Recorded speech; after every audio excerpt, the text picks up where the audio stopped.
واحلل عقدة من لساني يفقهوا قولي. الحمد لله الذي شرفنا بالصيام في شهر رمضان، والصلاة والسلام على حبيبه سيد الإنس والجان وعلى آلہ واصحابہ فی کل حین وآن. اما بعد فاعوذ باللہ من الشیطان الرجیم. بسم اللہ الرحمن الرحیم. وسارعوا الی مغفرۃ من ربکم وجنہ عرضها السماوات والارض اعدت للمتقین. صدق اللہ العظیم وصدق رسولہ النبی الکریم الامین. ان اللہ وملائکتہ یصلون علی النبی یا ایہا الذین آمنوا صلوا علیہ وسلموا تسلیما. الصلاۃ والسلام علیک یا سیدی یا رسول اللہ وعلی آلک واصحابک یا حبیب اللہ. مولاي صل وسلم دائما ابدا على حبيبك خير الخلق كلهم منزه عن شريك في محاسنه فجوهر الحسن فيه غير منقسم. يا اكرم الخلق مالي من الوذ به سواك عند حلول الحادث العممي. محمد تاج رسل اللہ قاطبۃ محمد صادق الاقوال والکلم. محمد ذکرہ روح لانفسنا محمد شکرہ فرد علی الامم. ربی صل وسلم دائما ابدا علی حبیبک خیر الخلق کلہم. اللہ تبارک و تعالی جل جلالہ وعم نوالہ واتم برہانہ وعظم شانہ وجل ذکرہ وعز اسمہ کی حمد و ثنا اور حضور سرور کائنات مفخر موجودات زینت بزم کائنات دستگیر جہاں غم گسار زماں سید سرورم حامی بے قسم قائد المرسلین خاتم النبیین احمد مجتبی جناب محمد مصطفیٰ صلی اللہ علیہ وآلہ واصحابہ وبارک وسلم کے دربار گوہر بار میں ہدیہ درود السلام عرض کرنے کے بعد نہایت ہی معزز و محتشم حضرات و خواتین، رب ذوالجلال کے فضل اور توفیق سے آج ہم سب کو جمعۃ الوداع کے اجتماع میں شرکت کی سعادت حاصل ہو رہی ہے. میری دعا ہے خالق کائنات جل جلالہ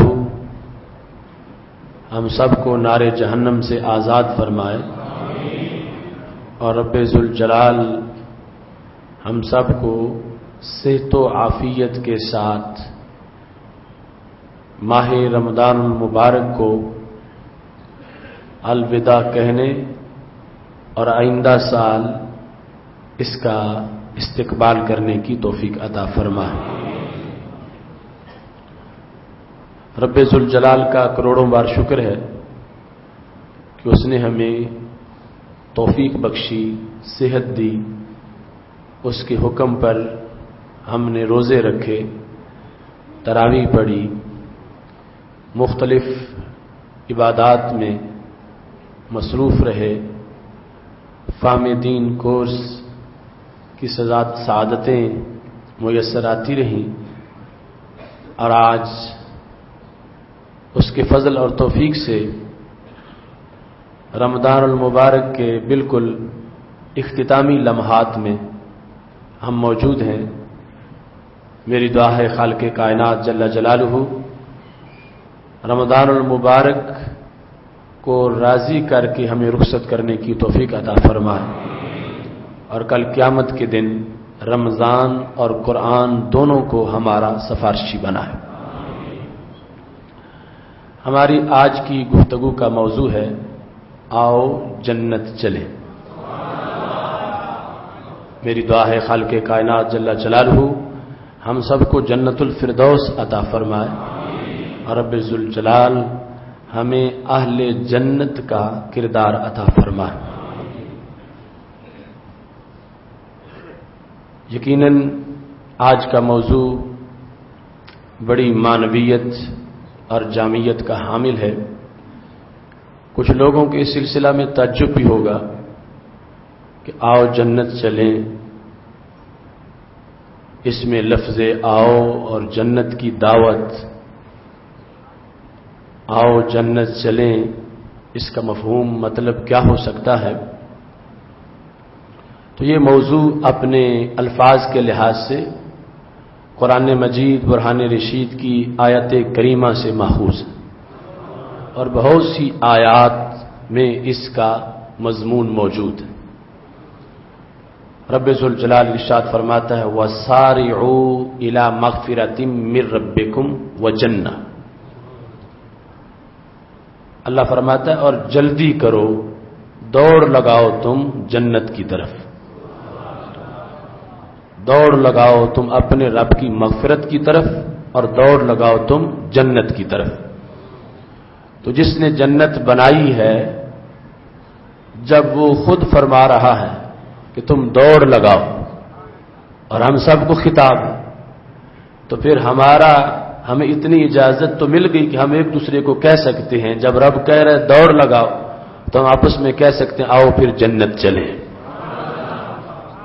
دوسرے مقام پر رب ذوالجلال کا فرمان ہے سورہ الحدید میں 27ویں پارے میں رب ذوالجلال فرماتا ہے سابقوا الی مغفرۃ من ربکم وجنہ، سابقوا پہلی آیت میں تھا سارعوا جلدی کرو دوڑ لگاؤ، دوسری میں سابقوا آگے بڑھو تم مغفرت کی طرف اپنے رب کی طرف سے اور آگے بڑھو تم جنت کی طرف۔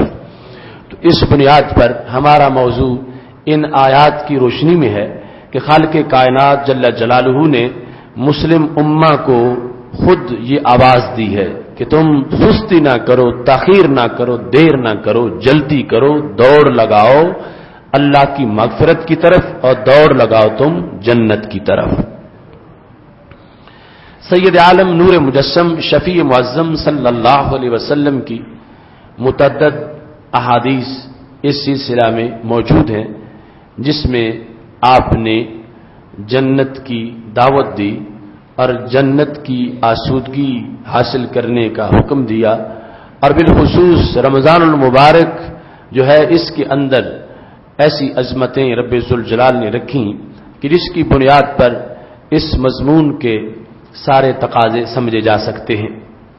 ہمارے آقا صلی اللہ علیہ وسلم کا یہ فرمان بھی ہے اذا مررتم بریاض الجنت فرتعوا، جب تم جنت کے باغات کے پاس سے گزرتے ہو تو وہاں سے کچھ کھا پی لیا کرو۔ اذا مررتم بریاض الجنہ، ریاض الجنہ جنت کے باغات کے پاس سے گزرو۔ ریاض کا لفظ روضہ کی جمع ہے، روضہ باغ کو کہتے ہیں روضہ، تو ریاض الجنہ جب جنت کے باغات کے پاس سے گزرو تو وہاں سے آسودگی حاصل کیا کرو۔ قیلا وما ریاض الجنہ، پوچھا گیا یا رسول اللہ صلی اللہ علیہ وسلم یہ جنت کے باغات سے مراد کیا ہے؟ چونکہ اب ہم دنیا میں ہیں اور جنت جانے کا معاملہ تو بڑا بعد میں ہے، تو دنیا میں رہتے ہوئے ہم زمین پہ بستے ہوئے بھلا جنت کے پاس سے کیسے گزر سکتے؟ آپ فرما رہے ہیں کہ جب جنت کے پاس سے گزرو تو وہاں سے کچھ کھا لیا کرو، تو زمین پر ہوتے ہوئے وصال سے پہلے یہ کون سی جنت ہے اور کیسے جنت کے باغات؟ چونکہ حقیقی جنت جو ہے اس کے بارے میں تو احادیث میں واضح ہے، قرآنی آیات میں بھی اس کی تصریح ہے کہ وہ جنت آسمانوں کے اوپر ہے اور اس کی چھت جو ہے جنت الفردوس سب سے اونچی جنت ہے. ہمارے نبی علیہ الصلوۃ والسلام نے فرمایا جب بھی جنت مانگو تو اللہ سے فردوس مانگا کرو, کیونکہ وہ سب سے اونچی جنت, اس کی چھت عرش بری ہے اور اسی سے جنت کی ساری نہریں جاری ہوتی ہیں جو اوپر سے نیچے ہر طبقے کو سیراب کرتی نظر آتی. تو پوچھا گیا کہ ریاض الجنہ سے مراد کیا ہے, تو رسول اللہ صلی اللہ علیہ وسلم نے فرمایا ریاض الجنت المساجد, مسجد جنت کے باغات, مسجد جنت کے باغات ہیں اور مسجد میں جا کے سجدہ کرنا جنت کے باغ کا پھل کھانا ہے. دوسری حدیث شریف میں یہ ہے کہ جب پوچھا گیا کہ ریاض الجنہ سے مراد کیا ہے تو ہمارے نبی علیہ الصلوۃ والسلام نے فرمایا حلق الذکر, ذکر کے حلقے جہاں بیٹھ کے رب کو یاد کیا جائے, وہ حلقہ وہ جنت کا باغ ہے. یہاں قرآن و سنت کی تعلیم دی جائے, قرآن و سنت کی تبلیغ کی جائے, وہ جنت کے باغات ہیں. اور جب تم پاس سے گزرو تو پھر ویسے نہ گزر جائے کہ وہاں بیٹھ کے سنا کرو, اس میں مصروف ہو جاؤ. یہ ہے جنت کا پھل کھانا. تو اس بنیاد پر سید عالم نور مجسم شفیع معظم صلی اللہ علیہ وسلم نے جو تشریح کی, اس کے مطابق ہمارے آج کے مضمون کا مطلب یہ بھی بنتا ہے آؤ جنت چلے. تو اس میں دعوت ہے مسجد کی طرف, دعوت ہے ذکر کی طرف, اور دعوت ہے قرآن و سنت پر مشتمل درس قرآن, درس صراط مستقیم کی طرف. اور حقیقت میں یہی اعمال انسان کے لیے اس حقیقی جنت میں جانے کا سبب بن جاتے ہیں. جس طرح کہ ہمارے آقا صلی اللہ علیہ وسلم نے فرمایا جس وقت رمضان کا مہینہ آ جاتا ہے تو جنت کے دروازے کھول دیے جاتے ہیں اور جہنم کے دروازے بند کر دیے جاتے ہیں اور شیطانوں کو قیدی بنا دیا جاتا. اب یہاں پر فرمایا جنت کے دروازے کھول دیے جاتے ہیں. اس کو بطور احسان کے ذکر کیا جا رہا کہ مسلمانوں تمہاری بڑی قسمت بلند ہے کہ جنت کے دروازے کھول دیے گئے. اب یہاں پر بھی محدثین نے یہ سوال کیا ہے کہ کھلے دروازے کا فائدہ اس کو ہے جو دروازے کے پاس کھڑا ہو, تو دروازہ کھلا ہو تو اندر چلا جا. تو جب جنت آسمانوں پر ہے, ہم زمین پر ہیں, تو جنت کے دروازے کھل جانے سے ہمیں فائدہ کیا ہو؟ وہ تو ظاہری طور پر فائدہ تب ہے کہ دروازہ کھلا ہے اور جنت بڑی قیمتی ہے اور جنت میں داخل ہونے کی ہر ایک کو تمنا. دروازے پر کھڑا تھا, آگے دروازہ کھل گیا, تو اب اس پر احسان ہے کہ تیرے یہ دروازہ کھول دیا گیا. تو جب ہم دنیا میں ہیں, ہم زمین پر ہیں, جنت آسمانوں پر ہے, تو اس کے دروازے کھل جانے سے ہم پہ کرم کیسے ہوا, جس کو حدیث شریف میں بطور فضل کے بیان کیا جا رہا ہے کہ اللہ نے جہنم کے دروازے بند کر دیے, جنت کے دروازے کھول دیے. تو محدثین نے اس کا یہی جواب دیا کہ اصل میں مراد یہ ہے کہ رمضان کا موسم ایسا ہے کہ جس میں بندہ وہ کام کرتا ہے جو جنت جانے کا باعث بنتے ہیں. تو نیکی آسان ہو جانا, نیکی میں کثرت آنا, نیکی کے کاموں کی طرف انسان کا شوق آنا, یہ مراد ہے جنت کے دروازے کے کھل جانے سے. کہ چونکہ جو کام بندے کو جنت پہنچاتے ہیں وہ کام رمضان میں کثرت سے کیے جاتے ہیں اور ان کاموں کا شوق ہوتا ہے, ان کا ایک موسم بن جاتا ہے. تو خالق کائنات جل جلالہ کی طرف سے یہ احسان ہوا اور نبی علیہ الصلوۃ والسلام نے اس انداز میں اس کو بیان کیا, قبولیت کا اعلان کرتے ہوئے کہ یوں سمجھو کہ جو تم نے کام کیے وہ اتنے باعث بن گئے جنت جانے کے جیسے تم دروازے پہ کھڑے ہو اور آگے سے دروازہ کھل گیا ہے. یہ ان ظاہری اعمال کی وجہ سے جو انسان کے لیے قرب بنتا ہے جنت کے لحاظ سے, اس مضمون کو بھی سید عالم نور مجسم شفیع معظم صلی اللہ علیہ وسلم نے بیان کیا.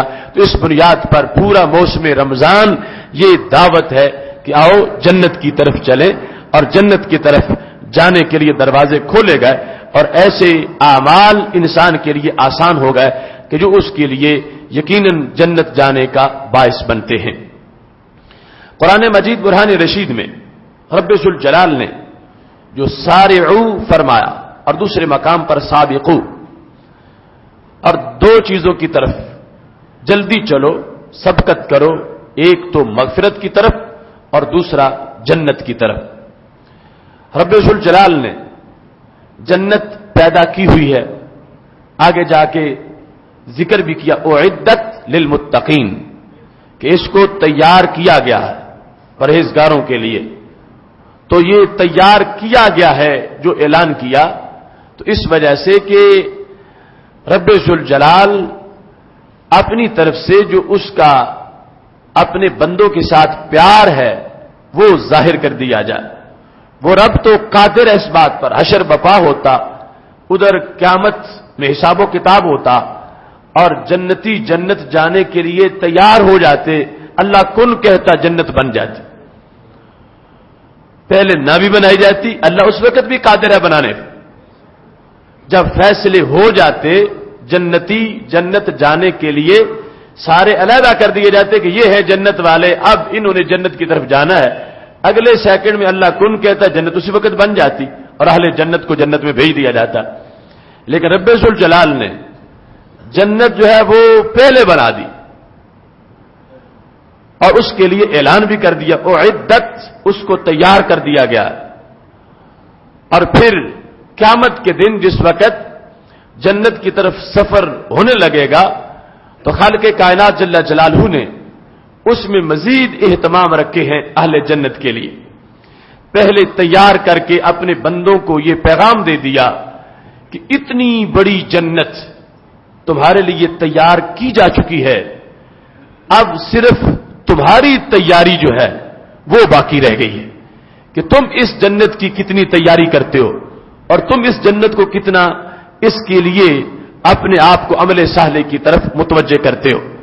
تو رب ذوالجلال نے جنت پہلے تیار کر کے پھر بندوں کو عبادت کا حکم دیا کہ تم نے کام بعد میں کرنا ہے, میں نے تمہارے لیے جنت پہلے تیار کر دی ہے. یہ بھی اس کے خاص فضل کا اظہار ہے بلا تمثیل. کوئی شخص جو ہے وہ تمہیں کوئی چیز دینا چاہتا ہے اور اس کے لیے وہ اعلان کرتا ہے کہ تم یہ کام کرو گے اور تمہیں فلاں چیز ملے گی. اب آگے اس کی دو صورتیں ہیں, ایک یہ ہے کہ وہ چیز تیار ہو چکی ہے, دوسری یہ ہے کہ وہ چیز تیار ہوگی. اگرچہ وہ دینے میں پکے وعدے والا ہے لیکن اگر بن چکی ہے تو پھر اس کی دعوت کے اندر جو اثر ہے وہ اور ہے, اور اگر ابھی بنے گی تو پھر بات اور ہے. جس وقت وہ کسی چیز کی دعوت دے رہا ہے کہ یہ تمہارے لیے ہے اور تم یہ کام کرو, میں یہ بنا دوں گا تمہیں, تو اس کا مطلب اور بنتا ہے. اور پہلے تیار کر کے کہے کہ میں نے تو تیار کر دی ہے, اب تم یہ کام کرو تاکہ تمہیں یہ چیز مل جائے, تو اس کے اندر جو پیار ہے یہ اور طرح کا ہے. تو رب ذوالجلال جنت پیدا کیے بغیر اگر ہمیں دعوت دیتا پھر بھی اس کا کرم اس کا فضل تو تھا, لیکن اس نے پہلے جنت کو تیار کیا اور پھر انسانوں کو بنایا, انسانوں کو بنا کر پھر اپنی عبادت کی دعوت دی اور عبادت کی دعوت دیتے ہوئے یہ واضح کر دیا کہ میں نے تمہارے لیے اتنی وسیع و عریض جنت پہلے تیار کر دی ہے, اب تم نے کام کر کے اس جنت کا حقدار بننا ہے. تو اس سے خالق کائنات جل جلالہ نے اپنے جو خاص پیار تھا اپنے بندوں کے ساتھ اور اپنا خاص کرم تھا اس کرم کا رب ذوالجلال نے اظہار کر دیا ہے. اور اس میں کچھ گمراہ لوگوں کا یہ خیال ہے, وہ کہتے ہیں جنت ابھی بنی نہیں ہے, جنت ابھی بنے گی, جنت بعد میں بنائی جائے گی. باقاعدہ ایک لوگوں کا گروہ ہے ایسا, اور ان کی دلیل یہ ہے وہ کہتے ہیں کہ جس وقت حشر بپا ہوگا کل شیء ہالک الا وجھہ, ہر شے تباہ و برباد ہو جائے گی اللہ کی ذات کے سوا کوئی نہیں بچے گا. تو پہلی بنی ہوئی جنت نے تو پھر تباہ ہونا ہے, پھر رب نے نہیں بنانی ہے. تو اس واسطے رب ذوالجلال نے پہلے بنائی نہیں, وہ اسی وقت جنت کو بنائے گا. تو ان کی یہ بات قرآنی آیات کے سراسر خلاف ہے. کل شیء ہالک الا وجھہ کا مطلب یہ ہے کہ رب ذوالجلال نے جس چیز کو بھی فنا کے لیے پیدا کیا ہے اللہ قیامت سے پہلے اس کو فنا کر دے گا, لیکن جنت کو رب نے بنایا ہی بقا کے لیے ہے, فنا کے لیے نہیں بنایا. اس واسطے وہ جنت بنی ہوئی ہے اور جنت برقرار رہے گی. قیامت آئے گی تو جنت اسی طرح جیسے ہے اسی طرح موجود رہے گی. اور رب ذوالجلال نے یعنی درجنوں آیات کے اندر اس کے بنائے جانے کا ذکر کیا ہے. ہاں اس کا اضافہ اس کے اندر ہوتا رہتا, اضافہ ہوتا ہے. رب ذوالجلال کہتا ہے فلاں بندے نے اتنا اچھا کام کیا, فرشتوں ایک محل اس کے لیے اور بنا دو, ایک کمرہ بنا دو. اس طرح کا اضافہ ہوتا رہتا ہے, مگر اصل جنت اور اس کی بنیادی ساری چیزیں اور جنت کا جو سارا حساب کتاب ہے اس کی امور کا، وہ رب ذوالجلال نے ازل سے اس کو تخلیق فرمایا۔ فرمایا وَسَارِعُوا إِلَىٰ مَغْفِرَةٍ مِّن رَّبِّكُمْ وَجَنَّةٍ، جلدی کرو تم مغفرت کی طرف، جلدی کرو تم جنت کی طرف، وہ جنت جو تیار کی جا چکی ہے۔ تو رب ذوالجلال کی طرف سے جب یہ اعلان ہو رہا ہے کہ جلدی کرو، اس لفظ جلدی کے اندر سرعت جو عربی زبان کا لفظ ہے، جلدی کرو یعنی دوڑ لگاؤ، تو رب ذوالجلال کا یہ فرمانا دوڑ لگاؤ جنت کی طرف، اس کے اندر یہ ایک پیغام موجود ہے کہ وہ اپنی جنت اپنے بندوں کو دینے کے لیے کس قدر تیار ہے، وہ کتنا فضل ہے اس کا، بنائی بھی ہے۔ اور پھر آگے جو لفظ ہیں ان سے یہ پتہ چلتا ہے کہ وہ جنت سے روکنے والا نہیں، جنت دینے والا ہے، اور جنت کی خود دعوت دے رہا ہے۔ وَسَارِعُوا، اور تیز رفتاری سے چلو تم مغفرت کی طرف اور چلو تم جنت کی طرف۔ پھر مغفرت اور جنت، مغفرت کے ساتھ پہلے ایک اضافہ کیا مِن ربکم کا، اور وہی لفظ عربی گرامر کے لحاظ سے جنت کے ساتھ بھی لگائے جائیں گے۔ تیز چلو تم مغفرت کی طرف۔ کون سی مغفرت؟ فرمایا تمہارے رب کی مغفرت، یعنی تمہارے رب کی طرف سے مغفرت، مِن ربکم، تمہارے رب کی طرف سے مغفرت جو تمہیں ملنے والی ہے، چلو تم اس کی طرف، اور چلو تم جنت کی طرف۔ جنت کون سی؟ فرمایا جو تمہارے رب کی جنت ہے۔ اب یہاں پر خالق کائنات جل جلالہ نے جنت کے مسافروں کو اور جنت کے طرف جانے والوں کو ایک اور اپنی طرف سے پیار کا پیغام دیا۔ یہاں پر لفظ اللہ نے استعمال کیا، لفظ اللہ، اللہ کی ساری خوبیوں پر جامع لفظ، لیکن لفظ رب کے اندر ایک اور مطلب ہے۔ رب کہتے ہیں جو کسی کو بتدریج نعمتیں دے کے پروان چڑھائے، چھوٹی چیز سے بڑا کرے۔ اگر اللہ چاہتا تو ساری مخلوقات جتنا ایک طبی قد کسی چیز کا ہوتا اسی انداز میں اللہ پیدا کر دیتا۔ جتنا انسان بڑا ہو کے بنتا ہے اسی طرح کن کہتا سارے پیدا ہو جاتے، اسی طرح حیوانات۔ لیکن رب ذوالجلال نے ایک نظام رکھا ہے کہ اس میں اللہ کی شان ربوبیت کا اظہار ہوتا ہے کہ پہلے بکری کا بچہ چھوٹا سا ہے، پھر بڑا ہوتا ہے، پھر اس سے بڑا ہوتا ہے۔ اسی طرح ہی ساری چیزوں کے اندر اس نے یہ اپنی ربوبیت کے مظاہر رکھے ہوئے ہیں کہ وہ کیسے آہستہ آہستہ نعمتیں دے کے پروان چڑھاتا، ایک چھوٹے سے شگوفے کو تن آور درخت بنا دیتا۔ تو اسی بنیاد پر رب ذوالجلال نے اپنی دعوت دیتے وقت جو اپنا وہاں پہ ذکر کیا جس لفظ کے ساتھ، اللہ فرماتا یا ایھا الناس اعبدوا ربکم، اے لوگوں عبادت کرو تم اپنے رب کی۔ امام بیضاوی کہتے ہیں اللہ نے یعنی نہیں کہا کہ عبادت کرو تم اپنے اللہ کی، یعنی اس آیت میں کہا یا ایھا الناس اعبدوا ربکم، عبادت کرو تم اپنے رب کی، کہ عبادت کے ساتھ یہ بھی ظاہر کر دیا کہ عبادت کیوں کرو، عبادت کا جو تمہیں کہا گیا ہے تو اس کی حکمت کیا ہے، اس کا باعث کیا ہے۔ تو لفظ رب کا استعمال کرتے ہوئے رب ذوالجلال نے واضح کیا کہ تم نے کوئی احسان نہیں کرنا، جس کا کھاتے ہو اسی کی تم نے عبادت کرنی ہے۔ او بدو ربکم، جس کا تم سے پیار اتنا ہے کہ وہ اس نے تمہیں آہستہ آہستہ بتدریج اپنی حکمتوں سے پروان چڑھایا ہے۔ وہ جو رب ہے تمہارا، تمہیں کھانے کو دیتا ہے، تم اس کی بندگی کرو۔ تو رب ذوالجلال نے یہاں جب جنت کی دعوت دی اور مغفرت کی دعوت دی تو یہاں بھی لفظ رب استعمال کیا۔ سارعوا الی مغفرۃ من ربکم وجنہ، تم جلدی کرو اپنے رب کی طرف سے مغفرت کی طرف، اپنے رب کی جنت کی طرف۔ وہ رب، لفظ رب جس میں تربیت اور پروان چڑھانے کے لحاظ سے ایک خاص پیار ہے، تو رب ذوالجلال فرماتا ہے کہ تم نے کہیں اور نہیں جانا کہ تمہیں نا امیدی ہو، تم نے اسی کی جنت کی طرف جانا ہے جس نے بڑا پیار سے تمہیں پروان چڑھایا ہے، جس نے تمہیں پالا ہے۔ اس نے تمہیں شولوں کے لیے نہیں پالا، یہ تم اپنی طرف سے کوشش کر کے شولوں کی طرف جانا چاہتے ہو، اس نے تو بڑا تمہیں پیار سے پروان چڑھایا ہے۔ اور پھر مغفرت کی طرف دوڑ لگاؤ، اس طرح نہیں کہ نا امید ہو کہ ہمیں بخشے گا نہیں، فرمایا تمہارا رب ہے وہ، اس نے تو تمہیں پالا ہے، پروان چڑھایا ہے، اس نے کتنی محبت سے تمہیں نعمتیں دی ہیں، لہذا تم مغفرت کے حصول کے لیے جب چل رہے ہو تو نا امیدی سے نہ جانا، وہ خود بلا رہا ہے، وہ کتنا مائل با کرم ہے. اگر اس نے بخشنا نہ ہوتا تو کیوں کہتا کہ جلدی کرو مغفرت کی طرف, جلدی کرو جنت کی طرف.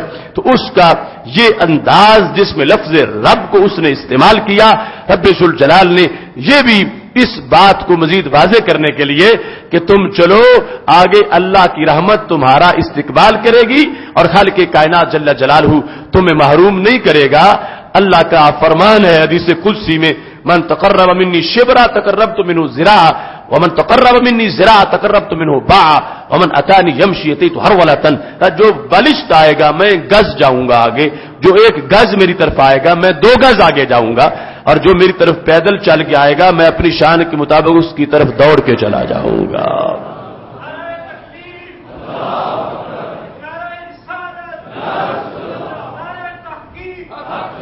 آیت کریمہ میں غور کرنے کی ضرورت ہے. لفظ رب کو پھر آگے اللہ نے منسوب کیا. کس کا رب؟ اللہ ساری کائنات کا رب ہے, رب کعبہ بھی ہے, رب العالمین بھی ہے, سارے جہانوں کا رب ہے. لیکن اس کی کلام کی لطافت دیکھو, اس کے کلام کی چاشنی دیکھو, اور اپنے بندوں کے ساتھ اس کا پیار دیکھو. یہ بھی فرما سکتا تھا کہ سارعوا وسارعوا الی مغفرۃ من ربکم, جو ہے نا کم کی جگہ من رب الکعبہ, چلو کعبے کے رب کی مغفرت کی طرف سے مغفرت کے لیے, یا کعبے کے رب کی جنت کی طرف. یہ بھی ہو سکتا تھا من ربکم کی جگہ رب العالمین کہہ دیتا. جہانوں کے رب نے جو جنت بنائی ہوئی ہے اس جنت کی طرف چلو, جہانوں کے رب سے معافی مانگنے کے لیے چلو. لیکن رب ذوالجلال نے اس مقام پر کہا من ربکم, اپنے رب کی جنت کی طرف چلو, اپنے رب کی جنت کی طرف. یعنی اس کے اندر کتنا لطف ہے. ایک یہ ہے کہ ہم کہیں وہ ہمارا رب ہے, ایک یہ وہ کہے میں تمہارا رب ہوں. تو اس نے مزید امید دلانے کے لیے کہ نا امید نہ ہونا مغفرت سے اور نا امید نہ ہونا جنت سے, تم کسی اور کی طرف نہیں جا رہے, تم تو اپنے رب کی طرف جا رہے ہو. جنت کسی اور کی نہیں, جنت تو تمہارے رب کی ہے, تمہارے رب کی جنت, تم اپنے رب کی جنت کی طرف چلو. تو خالق کائنات جل جلالہ نے جو بندے کو اجنبیت محسوس ہونی تھی کہ کسی اور کی بنی ہوئی چیز ہے, پتہ نہیں مجھے ملتی ہے یا نہیں ملتی, تو اللہ نے فرمایا کسی اور کی نہیں, یہ تمہارے رب کی ہے. تمہارا پروردگار جس نے تمہیں پالا ہے اس نے تو تمہارے لیے جنت تیار کی ہے, اور پھر ہے وہ تمہارا رب. اس بنیاد پر خالق کائنات جل جلالہ نے جامع طریقے سے اپنے بندوں کو جنت کی طرف بلایا ہے اور جنت کی دعوت دی ہے. جنت کا پھر تعارف کروایا. وہ جنت کیسی جنت ہے؟ ارضها السماوات والارض, ارضها السماوات والارض کی چوڑائی کتنی ہے کہ سارے آسمان اور ساری زمینیں اس میں سما جاتی ہیں. ارضها السماوات والارض, 7 آسمان اور 7 زمینیں. 7 آسمانوں کا بھی قرآن میں ذکر ہے اور 7 زمینوں کا. ومن الارض مثلہن, اللہ فرماتا ہے جتنے آسمان بنائے اتنی زمینیں بھی بنائیں. تو 7 زمینیں 7 آسمان, یہ سارے جنت کی چوڑائی کے اندر گم ہو جاتے ہیں. اور اس میں پھر وضاحت موجود ہے کہ کس طرح 7 آسمان جوڑے جائیں. جس طرح ایک ورق کے ساتھ دوسرا ورق رکھا جاتا, پھر دوسرے ورق کے ساتھ تیسرا رکھا جاتا ہے, ایسے پورا چوڑا آسمان ایک رکھ کے پھر اس کے ساتھ دوسرا رکھے پھر اس کے ساتھ تیسرا رکھ, نیچے اوپر نہیں, اس طرح آگے 7 جوڑتے جائیں. 7 آسمان جوڑیں, پھر 7 زمینیں جو نیچے اوپر ہیں, نیچے اوپر جو 7 زمینیں ہیں ان میں سے ہر زمین جو ہے اس کو اس طرح اوراق کی طرح پھر آسمانوں کے ساتھ جوڑا جائے. اب کتنی مسافت بنے گی, کتنا فاصلہ بنے گا, سوچ بھی نہیں پہنچتی. تو رب ذوالجلال نے فرمایا اس سے کھلی میری جنت فردوس, جنت اس سے بڑی. ارضها السماوات والارض, یہ سارے آسمان اور ساری زمینیں, ان کو اس طرح کر کے ایک ایک کر کے آپس میں جوڑا جائے جس طرح چادر بنائی جاتی ہے. تو اتنی وسعت اور چوڑائی جنت کی ہے. یہاں پر مفسرین نے یہ سوال بھی کیا ہے کہ جنت کی کا عرض تو بیان کیا گیا ہے, طول نہیں بیان کیا گیا. چونکہ دونوں جگہ جو آیت ہے 4 پارے میں 27ویں پارے میں پہلے کہا گیا کہ ارضها السماوات والارض، اور دوسری میں ہے سابقوا الی مغفرۃ من ربکم وجنۃ ارضها کارض السماء والارض، کہ جس کا عرض سما اور ارض جیسا ہے. تو اس میں عرض ہے، طول کا ذکر نہیں کیا گیا. تو اس کا جواب مفسرین نے ایک تو یہ دیا کہ عرض یہاں پر پہلے جواب کے مطابق طول کے مقابل جو لفظ عرض ہوتا ہے نا وہ نہیں ہے. عرض بمانا وسعت ہے، گنجائش، کہ اس کی گنجائش اتنی ہے کہ اس میں 7 آسمان بھی سما جاتے ہیں، 7 زمینیں بھی سما جاتی ہیں. اور دوسرا جواب یہ دیا ہے کہ قرآن مجید کے بلاغت کے قانون کے مطابق ایک چیز اہم کا جب ذکر آ جائے تو دوسری خود بخود اسی سے سمجھی جاتی ہے. اور عرف عام میں بھی یہ ہے کہ کسی چیز کا عرض بالعموم اس کے طول کے مقابلے میں تھوڑا ہوتا ہے. تو رب ذوالجلال نے عرض بیان کر دیا کہ جب عرض تک تمہاری سوچ نہیں جا رہی تو طول اس کا کتنا زیادہ ہوگا. یعنی عرض صرف اس بنیاد پر بیان کر کے رب ذوالجلال نے اپنی جنت کی وسعت کو واضح کر دیا کہ جس جنت کو رب نے تیار کر رکھا ہے تمہارے لیے اور تمہیں دعوت دی ہے وہ چھوٹی سی جنت نہیں، کہیں گھبرا نہ جانا کہ حصے میں نہ آئے یا تھوڑی آئے، رش بہت زیادہ ہوگا. فرمانی اس نے اتنی بنائی ہے کہ تم تصور بھی نہیں کر سکتے. اور جتنا سب سے کم جنتی یعنی سب سے نچلے درجے کا جنتی، اس کی جو جنت حدیث شریف میں بیان کی گئی، سب سے نچلے درجے کا جنتی، ہمارے نبی علیہ الصلوۃ والسلام نے فرمایا یہ جتنی کائنات ہے اگر اس کے ساتھ 10 مرتبہ اتنی اور ملائی جائے تو اتنی جنت سب سے جو نیچے والا جنتی ہوگا اس کی جنت ہوگی. اتنی وسعت اللہ اس کے مکان کو عطا فرمائے گا. اس کی جنت اتنی وسیع ہوگی. جو اوپر والے ہیں، جو بلند جنت والے ہیں، ان کا مقام و مرتبہ تو بہت اونچا، ان کی جنت تو بہت زیادہ وسیع ہوگی. تو رب ذوالجلال نے جنت کی طرف بلایا اور کہا امت کے علماء کو کہ تم دعوت دو لوگوں کی کہ چلو جنت کی طرف، آؤ جنت کی طرف. کہ جنت کا اعلان رب نے قرآن میں کر دیا ہے اور ڈیوٹی لگا دیا کہ اس اعلان کو لوگوں تک پہنچانا ہے تاکہ جنت والوں کو پتا چلے کہ ہم جنت کے راہی ہیں، جنت کے مسافر ہیں. تو ہم نے جہنمیوں والے کاموں سے اپنے آپ کو بچا کے رکھنا ہے، وہی کام کرنے ہیں جو جنت والوں کے شایان نشان ہوتے ہیں. یہاں پر جنت کا ذکر کر کے رب ذوالجلال نے اس انداز میں کہ اسے پہلے پیدا کیا گیا، پھر کہا تمہارے رب کی جنت ہے.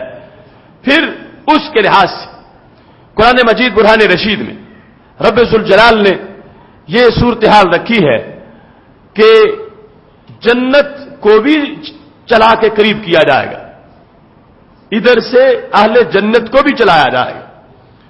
اور یہ اس کا نظام ہے، انسانی عقل پر تولا نہیں جا سکتا کہ جنت آسمانوں کے اوپر ہے، 7 آسمانوں کے اوپر، وہ 25,000 سال کی مسافت سے بھی بڑا ایریا اس کے بعد جا کر، اور یہ حشر بپا ہوگا شام کی سرزمین پر، اور پھر جنت کی طرف جو ہے وہ اہل جنت کو چلایا جائے گا. اور پھر اس لحاظ سے بھی کہ جب یہ کہا جاتا ہے کہ جنت آسمانوں میں ہے تو یہ بات بھی قابل غور ہے کہ جب سارے آسمان مل کے اور ساری زمینیں اس کی چوڑائی پوری نہیں کر سکتی تو وہ پورے آسمانوں کے اوپر آ کیسے گئی ہے؟ کہ جب وہ سارے آسمانوں سے بڑی ہے، صرف آسمانوں سے نہیں 7 زمینوں کو بھی ساتھ ملا تو سب سے بڑی ہے، تو پھر یہ کیسے ہے کہ وہ آسمانوں کے اوپر ہے؟ آسمانوں کے اوپر جب آسمان چھوٹے ہیں وہ بڑی ہے تو پھر آسمانوں کے اوپر سما کیسے گئی ہے؟ اور ایک روایت میں کہ آسمانوں میں ہے تو وہ تو واضح ہے کہ فی بمانا اعلیٰ ہے، آسمانوں پر ہے، 7 آسمانوں کے بعد عرش کے نیچے وہ جنت ہے. اور جنت کا آسمانوں پر ہونا، اس کی تحقیقات کو نچوڑ اس کا بیان کرتے ہوئے محدثین اور مفسرین نے کہا کہ یہاں جز بمانا کل ہے، جز بمانا کل مراد لیا گیا ہے. جس طرح کہ پوری نماز کو رکوع کے ساتھ تعبیر کیا جاتا ہے، وَرْكَعُوا مَعَ الرَّاكِعِينَ، رکوع کرو رکوع کرنے والوں کے ساتھ. راکعین کن کو کہا گیا؟ مسلین کو، نمازیوں کو کہا گیا راکعین. حالانکہ وہ تو ساجدین بھی ہیں، وہ تو قائمین بھی ہیں، وہ تو قیام بھی کر رہے ہیں، وہ تو سجدہ بھی کر رہے ہیں، وہ تو متشاہدین بھی ہیں، تشہد بھی پڑھ رہے ہیں، لیکن کہا گیا ورکعوا مع الراکعین، تو مطلب کیا بنا؟ جز بول کے کل مراد لیا گیا ہے۔ یہ نہیں ہے کہ رکوع کرتے ہیں سجدہ نہیں کرتے، صرف رکوع والی نماز پڑھتے ہیں، رکوع کرتے ہیں قیام نہیں کرتے، مراد یہ ہے کہ سارا کچھ کرتے ہیں، لیکن ایک جز سے کل کو تعبیر کر دیا گیا۔ تو ایسے ہی جو کہا گیا نا کہ آسمانوں پر ہے، یہ نہیں کہ پوری آسمانوں پر ہے، اس کا دروازہ آسمانوں پر ہے، دروازہ ذکر ہے، جز کا ذکر ہے، دروازہ آسمانوں پر ہے تو کہہ دیے کل آسمانوں پر ہے، اور باقی کل کہاں ہے کہ صرف دروازہ آسمان سنبھال سکے ہیں، باقی ساری جنت کہاں ہے؟ تو یہ ہے کہ اپنی عقلوں کو خم کر کے رب کی قدرت کو مانو کہ کوئی ایسا نہیں ہے جو زمین آسمان کو سمیٹ کے کہہ لے کہ میں نے سب کچھ سمجھ لیا ہے اور میں رب کی قدرتوں کا مطالعہ کر چکا ہوں۔ رب ذوالجلال نے جنت کا تصور دے کر اور جنت کے امور کو بتا کے فرمایا ساری دنیا مل کے بیٹھ جائے، وہ میری جنت کے عرض کے گز کلومیٹر ایریے کی پیمائش نہیں کر سکے گی، میں نے جنت اس سے بھی بڑی بنائی ہے۔ وہ وسیع آسمان، ان میں تو صرف دروازہ، باقی وہ جنت جس اتنے امور اس کے بیان ہے، وہ اس کا ایریا اور اس کے لحاظ سے جو تخلیق ہے اور اللہ کی قدرت اور رب ذوالجلال نے جو اس کو انداز دیا ہے وہ انسانی ترازو پہ تولا نہیں جا سکتا۔ خالق کائنات جل جلالہ نے اس امور انداز کے ساتھ اس کو بنایا۔ یہی بات پوچھی تھی کسی نے حضرت انس رضی اللہ تعالیٰ عنہ سے، تفسیر ساوی میں موجود ہے، پوچھا افل جنت ہے یا افل الجنت افی السماء ام فی الارض، یہ جنت کیا آسمانوں میں ہے یا زمینوں میں ہے؟ حضرت انس بن مالک صحابی رسول صلی اللہ علیہ وسلم سے جب پوچھا گیا تو انہوں نے کہا ایو سماء و ایو ارض تاسعو لہذہ، فرما وہ کون سی زمین ہے جو جنت کو احاطہ کر سکے اور کون سا آسمان ہے جو جنت کے گرد وسیع آ سکے؟ یہ ساری چھوٹی چیزیں ہیں، اللہ نے جنت ان سے بڑی بنائی ہے۔ کوئی ایسا آسمان، کوئی ایسی زمین نہیں کہ جس کے اندر یہ سما سکے۔ رب ذوالجلال نے ان سب سے بڑی تخلیق اس کی ہے، اور اس سے پتہ چلتا ہے کہ رب ذوالجلال کا کرم کتنا ہے، فضل کتنا ہے، اپنے بندوں سے پیار کتنا ہے، اور ان کے لیے کیا کچھ بنایا ہے اور کس انداز میں اس کی تخلیق کی ہے کہ صرف طول و عرض کے لحاظ سے اگر انسان سوچتا رہے، اپنے سارے وسائل بروئے کار لائے، سارے جغرافیہ رصدگاہیں، ساری لیبارٹریاں، ساری ٹیکنالوجی، جو کچھ بھی کرتا رہے سب چھلانگیں نیچے رہ جائیں گی، رب ذوالجلال کی جنت کا موسم پھر بھی اوپر رہے گا۔